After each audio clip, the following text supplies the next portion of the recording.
Barb, we'd like to thank you for joining us in the kitchen again today here in Oklahoma Gardening. And the preliminary reports show that the pecan yield this year is going to be down again in Oklahoma. But for some of the homeowners that might be able to salvage a few pecans, what have you got for us here today? Well, a lot of the traditional pecan recipes we think of are as desserts, and they're sweet and so on. So I wanted to try something that was a little bit on the spicy side. So what we have here is 2 cups of pecans. These are pecan halves, and this works better with pecan halves, but you could use broken pieces if you needed to. I've got a third of a cup of melted margarine, a tablespoon of Worcestershire sauce, and half a teaspoon of Tabasco. So this is going to be something that'll perk people's palate up a little bit. We stir those together. Got about a fourth of a teaspoon of pepper and a teaspoon of salt, which you could decrease if you wanted to. One of the nice things about pecans is while they are high in fat, they are very low in sodium, so that they do work well for seasoning foods for people who are on low sodium diets. This then we simply are going to pour over the nuts.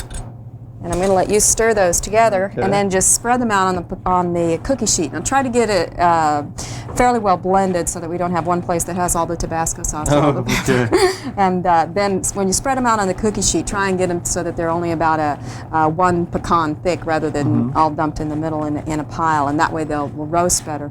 We're going to cook these at 300 degrees for about 20 minutes. We'll stir them twice during the cooking time. One of the things to watch is to make sure that you don't overcook them, because they do tend to brown and get a burnt flavor if you cook them too long. Well, what about when someone harvests the pecans? We talked a little bit earlier to be sure and dry them for maybe 10 days to get some of the moisture out. Yeah. How would they store these in? Storing, if you're going to have them in the shell, is probably the best way to store them, but it takes up a lot of space. So in the shell, they'll keep for about 9 months. If you take them out of the shell, it depends on how small you break the pieces. The halves are going to keep longer than the smaller pieces are going to keep longer than the tiny pieces, and so on. If you can put them in the freezer, they should keep well for you for up to 2 years. So that's the best way to go. It keeps you, tides you over on those seasons when you don't have a good crop. And they can actually take them out and thaw them and refreeze them too, right, and you can use them directly from the freezer. You don't even have to give them time to thaw. I'm going to go ahead and stick these in the oven. All right. Well, what about refrigerating them? Is that a good thing over a long period? Refrigerating is good. It'll keep them about 9 months, so that if you're not going, if you know you're going to use them fairly soon over the holidays or something like that, then refrigeration would be fine. Now, because pecans are expensive for those of us who are not producing our own, we have some alternatives. Now, pecans make an excellent addition to a lot of different kinds of foods. Any casserole that you like probably could stand a few pecans in it and add some crispness and some flavor and texture and so on. What we have here is a potato chicken salad that's got some green olives and so on in it, as well as celery and green onions. But we also sprinkled pecans in, and that'll give it, again, that crisp texture and a little bit different kind of flavor than you would have otherwise.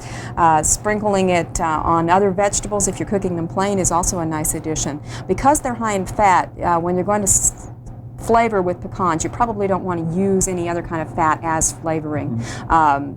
About a fourth of a cup of pecans will have around 200 calories. So that this is the dish that we just made, the deviled pecans, and you wouldn't want to set this whole bowl right beside you while you watch the football game, or you might not be able to get up afterwards. But it is very good to take in moderation.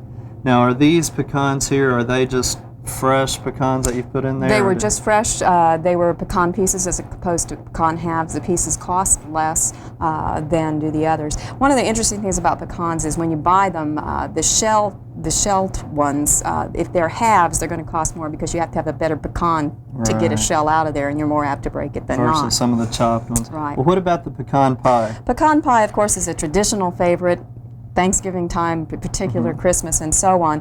One of the things people sometimes have trouble with, they think the pecan pies are hard to make, and surprisingly it's one of the easier things to make. Standard recipe for a 9-inch pie probably should have 3 eggs, and you'll get a good firm custard.